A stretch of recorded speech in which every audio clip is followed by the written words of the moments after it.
Job లేక ఇబ్బంది పడుతున్నారా? అయితే మెడికల్ కోడింగ్ మీకు మంచి ఆప్షన్. వెంటనే కాల్ చేసి కోర్సులో జాయిన్ అవ్వండి.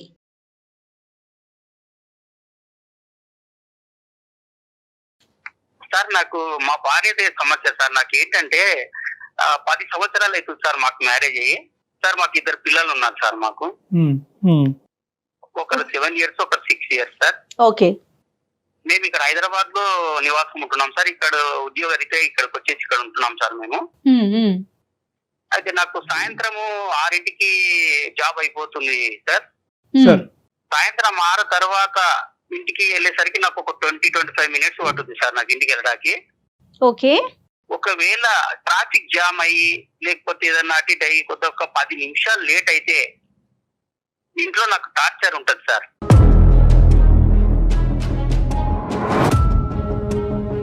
ఏంటంటే ఎక్కడికి వెళ్ళావు, 10 నిమిషాలు ఎక్కడికి వెళ్ళావు నువ్వు, 10 నిమిషాలు ఎక్కడికి వెళ్తారు, ఎందుకు తొందరగా రాలేదు, ఇలాంటి టార్చర్స్ మొదలైతాయి మేడం. ఓకే. నాకు ఉద్యోగంలో నేను డ్యూటీలోనే నేను టార్చర్ తో ఉంటాను. నేను బాగా పని భారం ఎక్కువయ్యి మళ్ళీ ఇంటికి వచ్చేసరికి ఒక 10 నిమిషాలు లేట్ అవుతే నాకు ఇలాంటి టార్చర్స్ మొదలవుతున్నాయి. మానసిక ఒత్తిడి చాలా ఉంది మేడం నాకు. ఒకసారి నేను మామూలుగా ఒక మాట అనేసి నేను డ్యూటీకి వెళ్ళిపోయాను సార్. మార్నింగ్ నేను వెళ్ళిపోయేసరికి మళ్ళీ ఈవినింగ్ వచ్చేసరికి ఇంట్లో ఒక చీటీ రాసి పెట్టి ఉంది, తాళం వేసి ఉంది సార్. నా గురించి వెతకయ్యాను.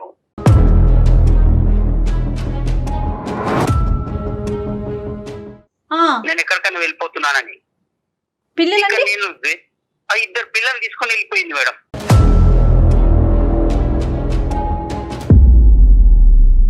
కాదు ఏంటి సార్ సంఘటన, ఏం జరిగింది, దానికి ముందు ఏమైంది? మామూలుగా టీ అడిగాను సార్ నేను. ఆ టీ అడిగిన దానికి కూడా అంటే మామూలు అంతకంటే ముందు రోజు ఏమంటే కొంత 10 నిమిషాలు లేట్ వచ్చాను సార్ నేను డ్యూటీ నుండి. మళ్ళీ లేట్ గురించి లేట్ అయ్యారనేదే?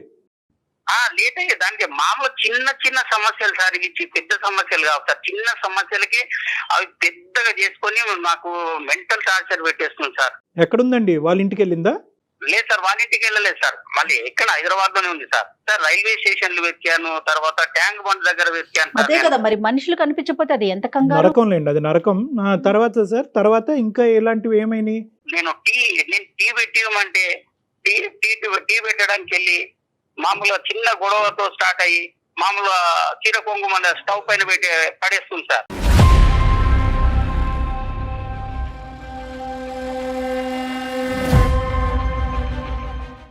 నేను కంగారు పడి మళ్ళీ దాన్ని పోయి ఆర్పాలి సార్. ఆర్పి మళ్ళీ ఏమైంది, ఎందుకు ఇంత చిన్న 2 మాటలు అనుకున్న దానికి మళ్ళీ అంత పెద్ద చేసుకోవడం ఎందుకని నేను ఆర్పేస్తాను సార్. నేను ఆఫీస్ లేనటువంటి రోజు లేదంటే ఆఫీస్ అయిపోయిన తర్వాత ఇంట్లో మీరిద్దరు ఉన్నప్పుడు మీ ఇద్దరి మధ్యన ఎటువంటి భేదాభిప్రాయాలు రావటం వల్ల ఆవిడ ఇంకా ఆత్మహత్య ధోరణిలోకి వెళ్తున్నారు?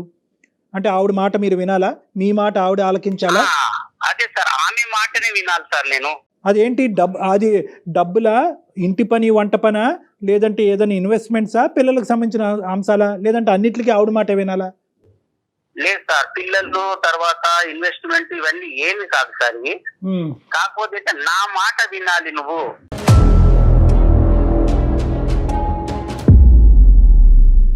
పెళ్ళైన దగ్గర నుంచి ఇంతేనా? పెళ్ళైన దగ్గర నుంచి ఇంతే మేడం. మామూలుగా ఒక 2-3 నెలలు మామూలుగా ఉన్నారు మేడం. ఎన్ని సంవత్సరాలు అవుతుందండి మీకు పెళ్ళయ్యి? 10 సంవత్సరాలు అవుతుంది మేడం. 2 పిల్లలు.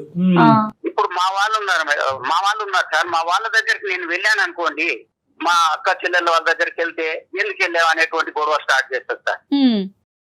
వాళ్ళ దగ్గరికి వెళ్ళొద్దు, నేను ఎవరి దగ్గరికి వెళ్ళొద్దు, నేను ఎవరితో మాట్లాడకూడదు, ఎవరితో ఫ్రీగా మాట్లాడినా ఎందుకు మాట్లాడావు, ఈ అనుమానంతో మళ్ళీ ఇంటికి వచ్చిన తర్వాత ఏమన్నారు సార్, మళ్ళీ 10 తర్వాత ఇలాంటి టార్చర్ స్టార్ట్ చేస్తుంది సార్. 10 తర్వాత టార్చర్ స్టార్ట్ చేసిన తర్వాత 11-12 అవుతుంది సార్ మాకు ఈ గొడవ, చిన్న చిన్న గొడవలు. ఇంట్లోంచి వెళ్ళిపోవటం ఒకటి, చీర కొంగు ఏమొచ్చి స్టవ్ మీద వేసి తను హామ్ చేసుకునేటటువంటిది ఇంకా ఏమైనా ఉన్నాయండి ఇలాగా? ఇంకా ఉన్నాయి సార్. మామూలు వంట రూమ్ లో వెళ్తా సార్, వంట రూమ్ లో వంట చేసుకుంటూ చాకు తీసుకొని కోసేసుకుంటుందండి.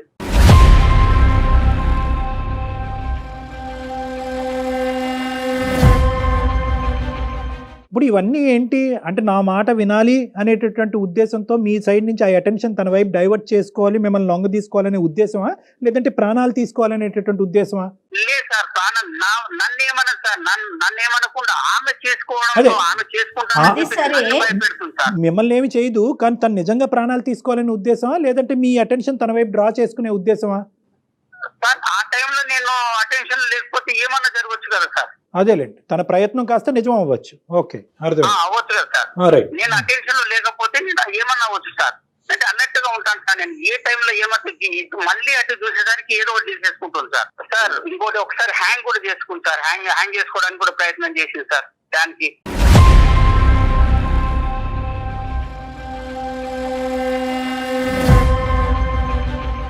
ఆవిడ ఇంత భయంకరమైనటువంటి స్టెప్స్ తీసుకోవడానికి మీరేమి ఆవిడ్ని రెచ్చగొట్టే ప్రయత్నం, లేదంటే మాటలతో ఏమన్నా ప్రోత్సహించి ఆ విధంగా ఏమన్నా చేస్తున్నారన్నట్టు మీకేం అనిపించట్లేదా? నేను ఏం చేయను సార్. నేను అలాంటివి కూడా ఏం చేయను సార్. ఆమె చెప్పినట్లే వింటాను. ఎప్పుడన్నా ఇలాగా జరిగినప్పుడు ఏమన్నా కొంచెం ఒక మాట ఏమన్నా అన్నప్పుడు నా మాటనే వినాలి నువ్వు. మీకేమన్నా అలవాట్లు ఉన్నాయా సార్? మీకేమన్నా అలవాట్లు ఉన్నాయా, డ్రింకింగ్ కానీ స్మోకింగ్ కానీ?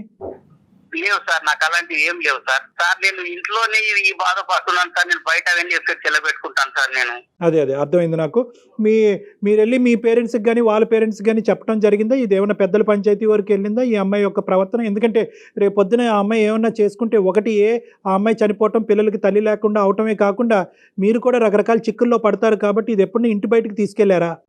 లేదు సార్, వాళ్ళ పేరెంట్స్ తో కూడా మాట్లాడాను సార్. వాళ్ళ పేరెంట్స్ ముందు కూడా సూసైడ్ చేసుకోవడానికి అటెంప్ట్ చేసింది సార్.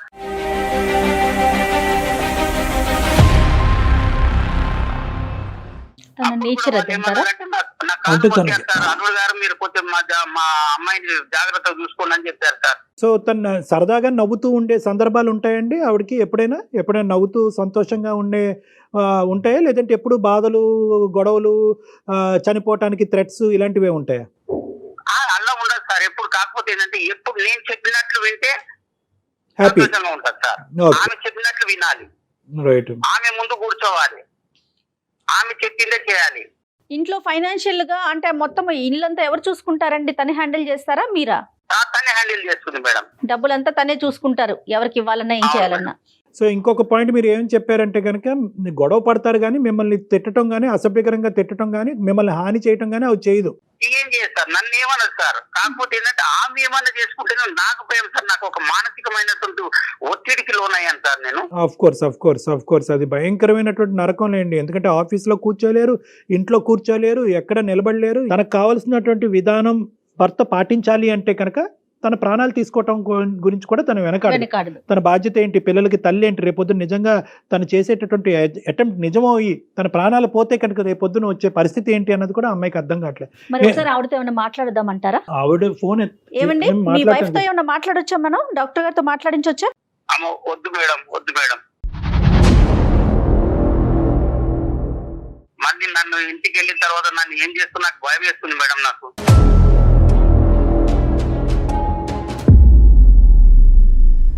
మరి లేదంటే నా దగ్గర తీసుకొస్తారా? పోనీ పర్సనల్ గా తీసుకెళ్తారా? అసలు రావాలి కదా తను.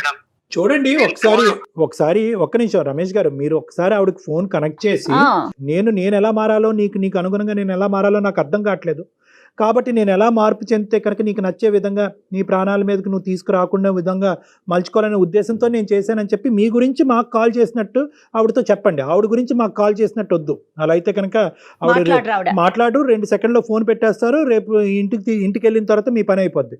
కాబట్టి నేను ఎలా మారాలి అనే ఉద్దేశంతోనే నేను చేశాను అన్నట్టుగా ఒకసారి ట్రై చేయండి. మీ వైఫ్ గురించి కాదు, మీకోసమే మాకు కాల్ చేశారని చెప్పండి ఆవిడకి, అంతే కదండి? అంతే, బెటర్ అమ్మా. Okay madam. आपका कॉल होल्ड पर है, कृपया प्रतीक्षा कीजिए, please stay on the line. Hello Harika, చెప్పు. ఏంటి ఈ టైంలో ఫోన్ చేసావు? ఆఫీస్ లో వర్క్ లేదా? ఉంది, ఆఫీస్ లోనే ఉన్నా నేను. సాధారణంగా చేయను కదా ఫోన్ నువ్వు ఈ టైంకి. చేయను కానీ ఇవాళ ఏంటంటే సుమన్ టీవీ అందమైన జీవితం ప్రోగ్రామ్ తెలుసు కదా అది. అయితే ఏం లేదు హారిక, మనం ఇప్పుడు చిన్న గొడవలు అవుతుంటాయి కదా మనకి ఇంట్లో. అయితే అవన్నీ నువ్వు వాళ్ళ దగ్గరికి వెళ్ళి చెప్తున్నావా కూర్చుని? వాళ్ళకి ఏమి వాళ్ళ దగ్గరికి వెళ్ళి ఏం చెప్పట్లేదు హారిక నేను. వాళ్ళు ఫోన్ లో ఉన్న లైన్ లో ఉన్నారు. ఆహా, నువ్వు ఎప్పటి నుంచి ఇలాంటివన్నీ చేయడం మొదలెట్టావు? హారిక గారు ఒక్క నిమిషం అండి, మాట్లాడొచ్చండి హారిక గారు? చెప్పండి. నమస్తే అండి, మేము అందమైన జీవితం ప్రోగ్రామ్ నుంచి కాల్ చేస్తున్నాము. అయితే నమస్తే అండి. నమస్తే రమేష్ గారు, మాకు ఏం లేదు, మీ ఇద్దరి మధ్య ఏదో చిన్న చిన్న డిస్టర్బెన్సెస్ ఉంటున్నాయి. నేను ఎలా మారాలి, నాకేం చేయాలో నాకు అర్థం కావట్లేదు. ఇది పీక్ స్టేజ్కి వెళ్ళక ముందే ఒక్కసారి డాక్టర్ గారి సలహా ఇస్తే బాగుంటుంది. కాదండి, అవన్నీ నాకు చెప్తే సరిపోతుంది కదా, మీ అందరికి చెప్పాల్సిన అవసరం ఇక్కడ అందరూ అంటే ఎవరు లేరండి, మీరు జస్ట్ ఫోన్ కాల్ లో లేదు, ఉన్నారంటే. హారిక గారు, ఒక్క నిమిషం. ఫోన్ కాల్ లో అయినా సరే అతను ఈ రోజు ఏంటంటే ఇప్పుడుకొచ్చి మీ ఇద్దరి మధ్యన ఉండేటటువంటి పరిస్థితిని ఎవరికి వివరించలేదు, ఎవరికి చెప్పుకోలేదు. ఇది మీరు కూడా అంగీకరిస్తారు కదమ్మా. అతను ఏంటంటే అవునండి. ఏదైనా మీ ఇద్దరి మధ్యన 4 గోళ్ల మధ్యనే సెటిల్ చేసుకోవాలి, ఇంటి గుట్టు బయటకు తీసుకెళ్తాం ఎందుకని చెప్పి బహుశా దగ్గర మీ 10 సంవత్సరాల జీవితాన్ని అతను ఈ విధంగానే గడిపాడు. కానీ ఇదే ఫస్ట్ టైం మన ప్రోగ్రామ్ చూసి ఈ ప్రోగ్రామ్ మీద నమ్మకం కలిగి వీళ్ళు ఇన్వాల్వ్ అవుతే కనుక దీనికి ఒక సొల్యూషన్ వస్తుంది అని చెప్పి, అది కూడా ఎలా అడిగాడు, ఏమండి మా ఆవిడకి నచ్చేటటువంటి విధంగా నేను మారాలి అని అనుకుంటున్నాను, ఎన్ని ప్రయత్నాలు చేసినా నేను విఫలమవుతున్నాను, నేను నచ్చే విధంగా మారితే కనుక మా ఆవిడ మానసికంగా ప్రశాంతంగా ఉంటుంది, సో మా ఆవిడ ప్రశాంతత గురించి మా కుటుంబం గురించి నాకు ఒక 2 సలహాలు ఇవ్వండి అంటే, బాబు నీ సైడే చెప్తే మాకేం అర్థం అవుతుంది, ఆవిడకి కూడా ఫోన్ కలిపాయి అంటే అతను భయపడుతూ లాస్ట్ మినిట్లో మేమే కన్విన్స్ చేసి మీకు కల్పించామా, దయచేసి ఈ అంశం మీద అతని మీద మీరు కోప్పడద్దు, అసలు మీరు ప్రాణాలే తీసుకునే పరిస్థితి వరకు ఎందుకు వెళ్తుంది, ఎందుకు ఇన్ని అటెంప్ట్స్ చేశారు, ఏం జరుగుతుందో ఒకసారి చెప్పండి అమ్మా ప్లీజ్, మై రిక్వెస్ట్. ఏం లేదండి, ఇప్పుడు నాకు ఒక్కొక్కరికి ఒక్కొక్క రకంగా వాళ్ళ పైన ప్రేమ ఎలా ఉందన్నది తెలుస్తుంది. ఇప్పుడు నా భర్తకి నా పైన ప్రేమ ఎలా ఉందంటే, నాకు ఇలాంటి చేసినప్పుడు ఆయనలో ఉన్న అసలైన ప్రేమ నాకు బయటకు తెలుస్తుంది. మిగతా అందరూ సినిమాల్లో చూపించినట్టు బయట పై మాట్లాడి అవన్నీ ఉత్తుత్తి డ్రామాలు. ఇప్పుడు భయం వచ్చింది అనుకోండి, లోపల నుంచి ఏమనిపిస్తే అదే కదా బయటకు వచ్చేది, అంతేగాని నటించలేడు కదా, భయం నటించలేడు కదా. సో నాకేదన్నా నచ్చలేదు అనుకోండి, ఇప్పుడు నేను ఏం చెప్పాను, నాతో ఉండమన్నాను, అందులో తప్పేం మాట్లాడా లేదు కదా. నాతో ఉండు, నన్నే చూడు, నాతో మాట్లాడు, నువ్వు మాట్లాడే 10 నిమిషాలైనా నాతో మాట్లాడు, కామెడీ చేస్తా నాతో మాట్లాడు. నేను మా అమ్మగారి ఇంటికి వెళ్ళినా కూడా ఈయన్నే తీసుకుని వెళ్తాను, ఎందుకంటే నాకు అక్కడ కూడా ఒకదాన్ని ఉండడం ఇష్టం లేదు కాబట్టి ఈతో ఉండాలనుకుంటున్నాను, అందులో తప్పేమని చెప్పండి. అతను మీతో ఉండాలి అన్నది అది ఫుల్ఫిల్ చేయలేకపోతున్నాడా, చేయగలుగుతున్నాడా? చేస్తున్నారండి. ఇప్పుడు దాని గురించి కంప్లైంట్ చేయడం ఎందుకు అని అంటున్నాను నేను. మీకు అవన్నీ కూడా ఒక కంప్లైంట్ లాగా నేను ఇంటికి వెళ్ళినా తీసుకురావాలి, ఇవన్నీ కూడా మీకు చెప్పాల్సినంత ఇది ఉండదు కదా అని నేను అంటున్నా. కానీ అంతకంటే ముఖ్యం ఏంటంటే రోజువారీ అంశాల్లో అతను చెప్పడం ఏంటంటే కనుక, నేను ఒక్కసారి ట్రాఫిక్ డిలే ఇంకో కారణాల వల్ల ఇంటికి టైంకి చేరుకోలేనండి, అది కూడా ఒక ప్రాబ్లం అయిపోతుంది. నిజంగా ప్రాణాలు తీసుకునే అంత భయంకరమైన గొడవలు అంశాలు ఉన్నాయమ్మా మీ ఇద్దరి మధ్యన? అంత అంశాలు ఏం లేవండి. నా ప్రేమ నేను ఇలాగే చూపించగలను, నాకు ఇలాగే వచ్చు, నేను ఇలాగే ఉంటా. నాకు ప్రేమ వచ్చినా కోపం వచ్చినా నేను ఏదైనా ఎక్స్ట్రీమ్ లెవెల్లోనే చేస్తాను.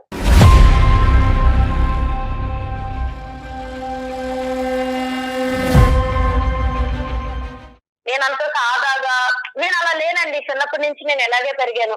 మరి దాని వల్ల పక్కన ఉన్న వాళ్ళకి ఇబ్బంది కలుగుతోంది కదండి. కాదమ్మా, ఒక నిన్ను హింసించుకోవటం అనేది ఒక అలవాటు ఎలా అవుతుందమ్మా?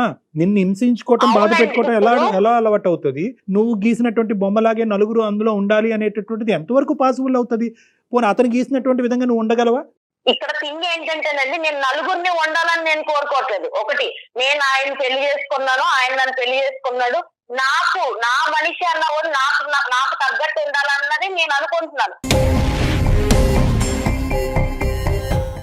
నేను మా అమ్మ నాన్న వదిలేసి వచ్చినప్పుడు ఇతనే నా ప్రపంచం అనుకున్నప్పుడు నాకు నచ్చినట్టు నేను ఉండాలనుకుంటాను, అందులో తప్పేం లేదు కదండి. ఇంకొకటి, నేను ఎక్కడా కూడా ఏం జరిగినా కూడా నేను అతను ఒక మాట పల్లెత్తి అనలేదు, ఒక రోజు కొట్టింది లేదు, ఒక రోజు ఏమి చేసి తిట్టింది కూడా లేదు.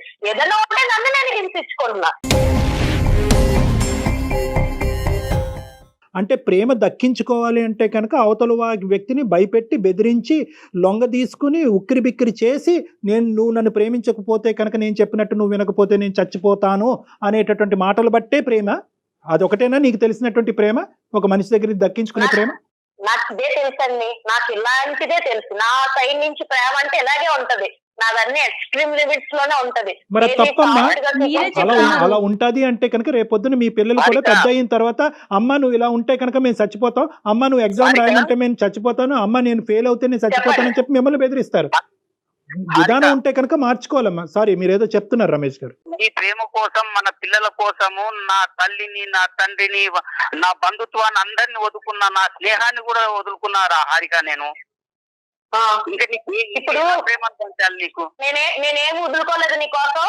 రోజు వచ్చి నువ్వు ఇంటికాడ కూర్చుని నాతో టైం స్పెండ్ చేయంటే నీకు తప్పు అయిపోయింది. అప్పుడు ఈ పంచాయతీ అంతా పట్టుకెళ్ళి అందరికి వినిపించేటట్టు చేస్తున్నావు నువ్వు. నిన్ను వదిలిపెట్టి ఎక్కడికన్నా వెళ్తున్నానా నేను ఇంటికి వచ్చాక? వెళ్ళినప్పుడు నీకు సమస్య లేదు కదా, ఇప్పుడు దాన్ని ఎందుకు పెద్ద సమస్య కింద చూపిస్తున్నావు? నీకు కానటువంటి సమస్య, నీకు ఇప్పటికీ కూడా నువ్వు చేసేటటువంటి భయంకరమైనటువంటి వికృతమైనటువంటి పనులు ఇప్పటికీ మీకు అర్థం కావట్లేదు. ఇవన్నీ వికృతమైనటువంటి పనులు. చెంగేమో వచ్చి స్టవ్ మీద వేయటము, ఇంట్లోంచి పారిపోవటము, ఉరి తీసుకోవటానికి ప్రయత్నం చేయటము, విపరీతమైనటువంటి భయంకరమైనటువంటి ప్రయత్నాలు. నా అలవాటు చిన్నప్పటి నుంచి నా ప్రేమను వ్యక్తపరచడం, ప్రేమను దక్కించుకునేటటువంటి విధి విధానాలు ఇదే అని చెప్పి మీరు గొప్పగా చెప్పుకోకండి అమ్మా. నెంబర్ 1 అని చెప్తున్నారు తనే. ఇది ఎక్స్ట్రీమ్ అని మీకు తెలిస్తే కనుక ఆ ఎక్స్ట్రీమిటీ అనేటటువంటిది మార్చుకోవాల్సినటువంటి బాధ్యత మీ మీద ఉంది. ఒకప్పుడు మీరు మార్చుకోలేరు, కెపాసిటీ మీకు అది లేదు అంటే కనుక మాలాంటి వాళ్ళ దగ్గర రండి, అది రెక్టిఫై చేస్తాం. కానీ దయచేసి నేను చెప్పేది ఏంటంటే, ఈ వాతావరణం పిల్లలకి చూపెట్టద్దాం. ఇందాక నేను ఒక మాట అన్నాను, రేపొద్దున మీ అమ్మాయి కానీ మీ అబ్బాయి కానీ, అమ్మ నాకు ఇది జరగకపోతే సూసైడ్ చేసుకుంటాను, అమ్మ నాకు ఇది జరగకపోతే మేడ నుంచి దుంకుతాను, అమ్మ ఇది జరగకపోతే టాబ్లెట్స్ మింగుతానంటే ఎలా ఉంటుందమ్మా నీకు? మీ అలవాటు ఇదేరా, అదే అలవాటులో కంటిన్యూ అవ్వండి అని మీ పిల్లలకు చెప్తారా? ఇప్పుడు అంత దూరమే వస్తే నేను అప్పుడు ఏదనిపిస్తే అదే చేస్తానండి. ఇప్పుడు నేను అంత దూరం అవసరం నాకు లేదు. ఇప్పుడు నాకేంటంటే నా భర్త నాతో ఎలా ఉండాలన్నదే నాకు ముఖ్యం. చెప్పండి హారిక, చెప్పండి. ఇప్పుడు మనకు చేయాల్సిందంతా చేసి హారిక అంటే ఏం సరిపోద్దు? ఇప్పుడు నిన్ను ఎవరు ఇవన్నీ బయటకు మాట్లాడమన్నారు ఫస్ట్?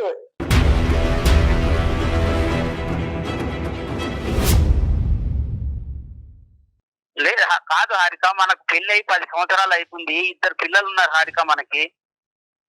మన పిల్లలు నాకు గుర్తులేదా? నువ్వు గుర్తు చేస్తున్నప్పుడు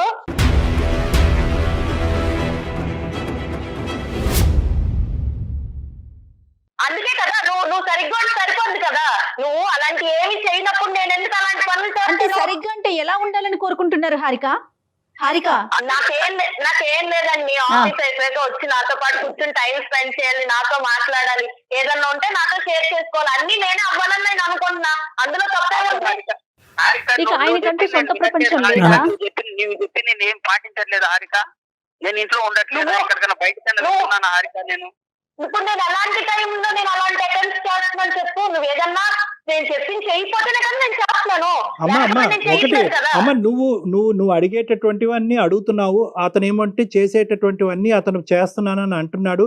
ఇప్పుడు వచ్చి నువ్వు చేయలేకపోతున్నావు, ఇది చేయలేకపోతున్నావు అని చెప్పి ఒక్కటి కూడా ఇది చేయలేదు, ఇది చేయలేకపోయాను మీరు చెప్పలేకపోయారు.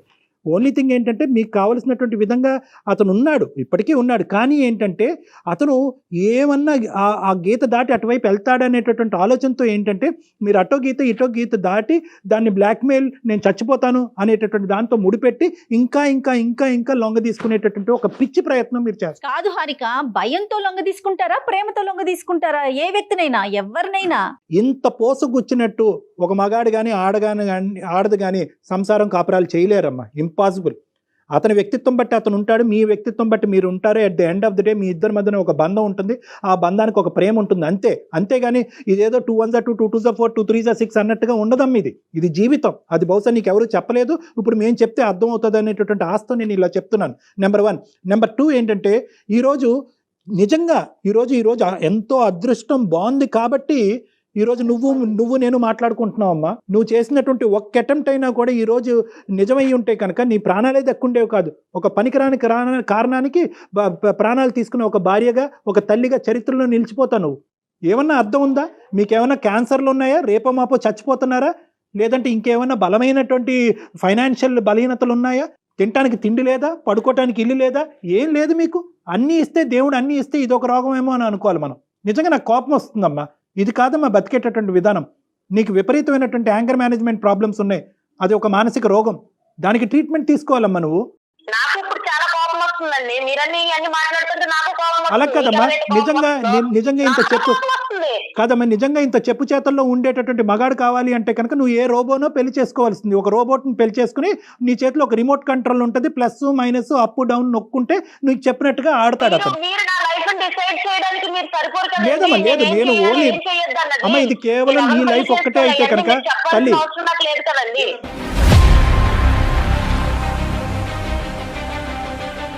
నీ లైఫ్ ఒక్కటే అయితే కనుక నేను ఇలా మాట్లాడినమ్మా. నీ లైఫ్, నీ పిల్లల లైఫ్, నీ భర్త లైఫ్, అందరి లైఫ్స్ ఇక్కడ ముడిపడి ఉన్నాయి కాబట్టి నీకు చెప్తున్నాను. నీకొక్కదానికి చెప్పేటటువంటి కెపాసిటీ నాకు లేకపోవచ్చు. కాదండి, అర్థమయ్యే విధంగా డాక్టర్ గారు చెప్తుంటేనే మీరు మాట్లాడే విధానం అర్థమవుతోందండి. మీరు ఎలా మాట్లాడుతున్నారు, డాక్టర్ గారు ఏం చెప్తున్నారు, మీరేం మాట్లాడుతున్నారు, మీరెవరు అని అడుగుతున్నారు. ఏమండి పద్ధతేనా? నాకు ఇదంతా కాదండి. నాకు ఇంకొక పర్సన్ మా రిలేషన్ లో దూరడం నాకు ఇష్టం లేదు.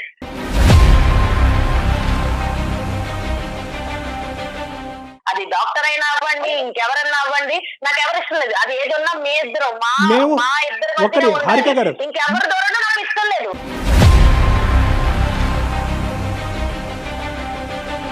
Super, correct. హారిక గారు, ఈ సెకండ్లో మేము ఫోన్ కాల్ కట్టి బయటకు వెళ్ళిపోతాం. మీకు ఒక 1 వీక్ టైం ఇస్తాం. మీ ఇష్యూని రిజాల్వ్ చేసుకుంటారా?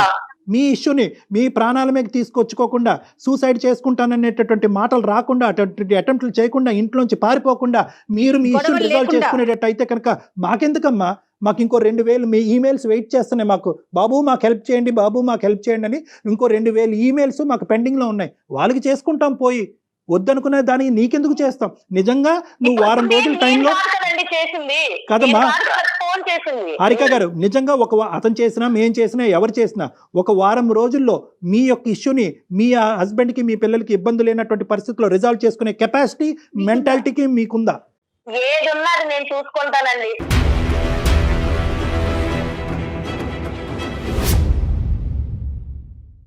ఎలా ఉండాలి, ఎలా చేయాలి, ఏం చేయాలి అన్నది నాకు ఎవరు చెప్పినా నచ్చదు. అమ్మా, నార్సిస్టిక్ పర్సనల్ అంటారు, అహంకార ధోరణి. వినాలంటే నేను అదే అనుకుంటా. పెళ్ళై నేను వచ్చిన తర్వాత ఇతనే నా ప్రపంచం, ఇతనే నా సర్వస్వం అనుకున్నప్పుడు నేను ఏం చెప్తే ఆయన కూడా ఉండాలి.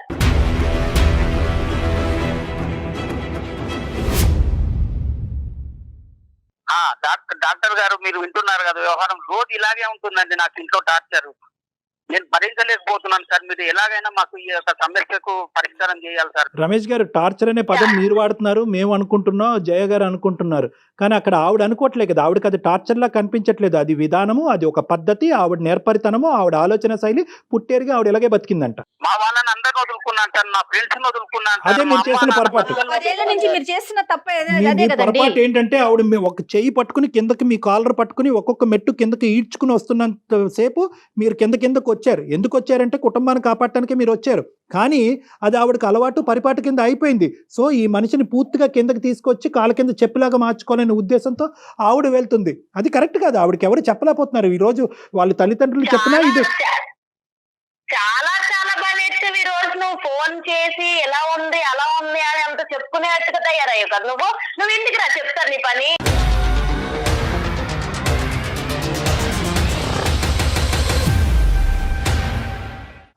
హారిక సారీ అమ్మ మేమేమన్నా తప్పుగా మాట్లాడితే క్షమించండి. కానీ ఒక్క నిమిషం, ఇంటికి రాస్తే చూద్దాం అని చెప్పి ఈరోజు ఇప్పటి వరకు అతను చూడలేదు అని అన్నావు.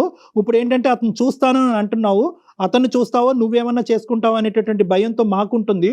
ఒక్క 2 నిమిషాలు మనం మాట్లాడుకుందాం. ఒక్క నిమిషం హారిక.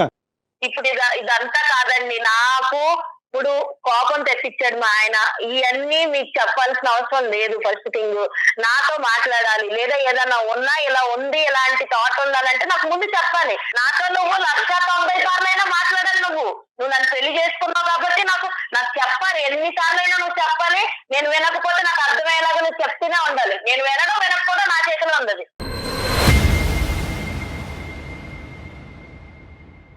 మనకి పెద్ద మనుషులే కదా, వాళ్ళే కదా మనకు అంతా చేసేది. పెద్ద మనుషులు చెప్తారు కదా మనకి. అతను గట్టిగా మాట్లాడితే ఆవిడ చేయిపోయి ఏదైనా చేసుకుంటదని చెప్పి అతను పిల్లిలాగా అతను ఉన్నాడు. కాదమ్మా హారిక, హలో హారిక అమ్మా, చెప్పండి. నీకు చెప్పేటటువంటి కెపాసిటీ, స్థాయి, స్తోమత బహుశా ఎవరికి లేదేమో. అలాంటి వాడు ఎవరు ఇప్పుడు వచ్చి భూప్రపంచమే పుట్టెరుగు ఉండడు. కానీ నేనేమంటున్నానంటే ఒక్కసారి ఇదే పని ఏదైతే కనుక నువ్వు నచ్చక మీ ఆయన ఆత్మహత్య ధోరణి, ఇదే రేపు పొద్దున ఫ్యూచర్ గురించి నాకు అనవసరం అండి, ఈ రోజు గురించి నేను బతుకుతాను అని చెప్పి ఏదో మాట్లాడుతున్నావు కానీ రేపొద్దున నీ పిల్లలు ఇదే చూసి అమ్మ మేము కూడా చచ్చిపోతామమ్మా అనేటటువంటి మాట అంటే కనుక అది మీరు ఏకీభవిస్తారా? ఒక ప్రాబ్లంకి అది సొల్యూషనా? నేను అందుకే అంటున్నానండి, నేను ఫ్యూచర్ గురించి ఇప్పుడు ఆలోచించను. అండ్ ఇంకా మేము ఏం గొడవ పడినా ఏం చేసినా సరే అది మేమిద్దరం ఎక్కువ ఉన్నప్పుడే నేను ఎక్కువ గొడవ పడ్డాను, కానీ పిల్లల ముందు నేను అంత ఎక్కువగా అయితే గొడవ పడిన సందర్భాలు అయితే లేవు. అమ్మా ఇది ఎంతకాలం నీ ఫ్యూచర్ ఎక్కడో లేదమ్మా, నీ ఫ్యూచర్ ఏం 100 కిలోమీటర్ల దూరంలో లేదు, ఇది ఒక 10 రోజుల్లో, ఒక 2 నెలల్లో, ఒక సంవత్సరం దూరంలోనే ఉంది. ఇటువంటి ధోరణి నీ పిల్లలకు అలవాటు అవటానికి, ఇటువంటి ధోరణిలో మీ భర్త కూడా మాట్లాడటానికి, లేదంటే ఈ హింస భరించలేక నువ్వు చెప్పి చేస్తున్నావు, అతను చెప్పకుండా చేస్తాడు, అతను చెప్పకుండా చేస్తాడు. అప్పుడు ఏం చేస్తాడు? హారిక నా ఆలోచన అంతా నువ్వు నా పిల్లలే హారిక, మీరే నాకు సర్వస్వం హారిక. నాకు అంత ఆలోచన ఉన్నాడు అయితే నువ్వు ఇట్లా ఫోన్లు కలిపి ఫోన్లు చేయించి మాట్లాడించాడు కాదు, కానీ నువ్వు మాట్లాడుకో. నువ్వు చేసిందంతా చూసాను, నువ్వేం చేసావు కూడా నాకు అర్థమైంది. నీకు ఎంత సౌండ్ ఇస్తే నువ్వు ఎలాంటి పనులు చేస్తావో కూడా నేను ఊహించగలను. అందుకే నేను ఎంత కూడా నీకు గ్యాప్ ఇవ్వకుండా నువ్వు టైం అయ్యాక ఇంటికి రావాలన్న, అందులో నేను నిస్వార్థంగా ప్రేమించాలని అనుకుంటున్నా, అందులో తప్పే ఉంది. నీకు అది ఇబ్బంది అయిపోతుందా? నాకు తెలియక అడుగుతున్నాను. కాదు హారిక, నేను కాదని ఎక్కడికన్నా వెళ్ళానా రాధిక? నేను ఎక్కడికన్నా వెళ్ళానా? కంప్లైంట్ లేనప్పుడు నీకు వెళ్ళనప్పుడు, నీకు కంప్లైంట్ లేనప్పుడు ఇప్పుడు ఎందుకు దాన్ని పెద్ద కంప్లైంట్ కింద చూపిస్తున్నావు? మరి కాదు హారిక, నువ్వు చెప్పినట్టే వింటున్నాను కదా హారిక. ఏంటి నాన్న నువ్వు చెప్పినట్టే వింటున్నాను, నువ్వు ఆవిడ టీచరు, నువ్వు స్టూడెంటా? బాగుందయ్యా మీ స్కూలు. ఇదంతా కాదు, నేను చెప్పినట్టు వింటున్నాను అని అంటావు, మరి ఆవిడ చెప్పినట్టే విను. మాకెందుకు ఫోన్ చేసావు? ఇక్కడ కర్ర ఎరగకూడదు, పాము సాగకూడదు అంటే ఎలాగా? మేము గట్టిగా చెప్తుంటే నువ్వేమో ఆ అమ్మాయి కాళ్ళ వేళ్ళ పెట్టుకుని బతుమాలుతున్నావు. సరే నీ భయాలు నీకు ఉండొచ్చు, ఇంటికి వెళ్ళేటప్పటికి ఆ అమ్మాయి ఏమవుతుందో అనే భయం నీకు ఉండొచ్చు, కానీ ఈ సమస్యకి పరిష్కారం ఎలాగా? ఆ తల్లిదండ్రులు చెప్పలేరు, ఎదిరింటోళ్ళు పక్కింటోళ్ళు చెప్పలేదు, ఒక డాక్టర్ గారు, ఒక సీనియర్ యాంకర్ గారు చెప్పలేరు, ఇంకెవరు చెప్తారు? ఆవిడకి ఎవరొకరు చెప్పాలి కదా. మేము ఒక విధంగా తీసుకెళ్తుంటే నీ పాలు పట్టుకుంటా నువ్వు సమయం అంటే ఏంటి? హారికాని నువ్వు చూసుకోకపోవటం కాదు, హారికానికి అవసరానికి మించి నువ్వు చూసేసుకున్నావు. హారికానికి కావాల్సినటువంటి ప్రేమ అవసరానికి మించి ఇచ్చేసావు. ఆవిడకి సరిపోవట్లేదు, ఎన్ని బకెట్లైనా ఇంకా నిండట్లేదు ఆవిడకి. ఇప్పుడు మళ్ళీ మేము ఎలా మాట్లాడితే కనుక అక్కడేం గొడవ అవుతుంది అనే భయంతో ఇంకా నేను అసలు సిసలుగా నేను ఇంకా మాట్లాడలేకపోతున్నాను. నాకు భయం వేస్తుంది ఇక్కడ. ఇన్ని మాటలు అనిపించాలని నన్ను చోకి ఫోన్ చేసింది లేదా మెయిల్ పెట్టింది? నిన్ను ఇన్ని మాటలు అనిపించడానికి కాదు హారిక, మనకేమైనా సొల్యూషన్ దొరుకుతుందేమోనే నేను కాల్ చేశాను నేను. ఆహా, సొల్యూషన్ రా, ఇంటికి రా, నేను చూపిస్తాను నీకు సొల్యూషన్ ఏంటో.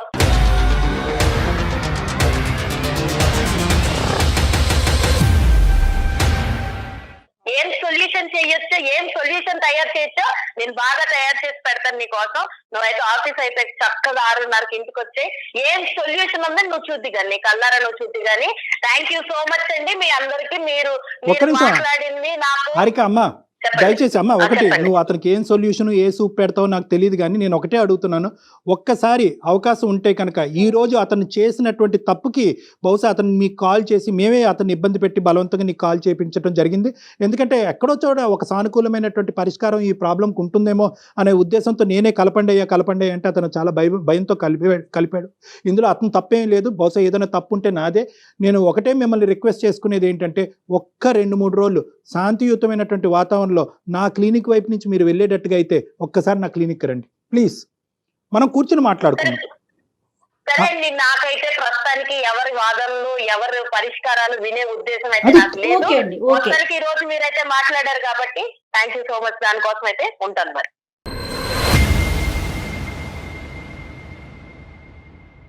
ఉన్నారండి, మీరున్నారా? ఉన్నాను మేడం. బాగా అర్థమైంది లేండి మాకు మీ పరిస్థితి. 10 ఏళ్ల నుంచి మీరు ఎంత బాధ అనుభవిస్తున్నారు. తర్వాత ఆవిడ అలా మీరు ఇలా ఉండబట్టి ఆవిడ అలా మాట్లాడుతుందేమో, అదొక పాయింట్. రెండోది ఏంటంటే, నేను అన్ని త్యాగాలు చేసేసాను, మీరు ఎన్ని త్యాగాలు చేసినా కూడా at the end of the day ఈ సమస్యకి పరిష్కారం అయితే లేదు కదా. కాబట్టి మీకు అర్థం అవ్వాల్సింది ఏంటంటే, మీరు మీలాగా బతకటం అనేటటువంటిది కూడా ఇంపార్టెంట్. మీరు త్యాగాలు అనే ధోరణిలో వెళ్తూ మిమ్మల్ని మీరే మర్చిపోయేటటువంటి విధంగా ఆవిడ కాళ్ళ కింద ఒక ఇదిగా మారిపోవటం అనేది కూడా కరెక్ట్ కాదు అన్నది ఇప్పుడు అర్థం అవుతుంది. మీరే తెలిసి తెలియకుండా ఆవిడకి నేను లొంగ తీసుకునే కొద్దీ ఇంకా తొక్కే కొద్దీ మా ఆయన ఇలా అవుతాడు అనేటటువంటిది అలవాటు చేశారు ఇక్కడ. మీ జుట్టు సరే. అందించేశారు.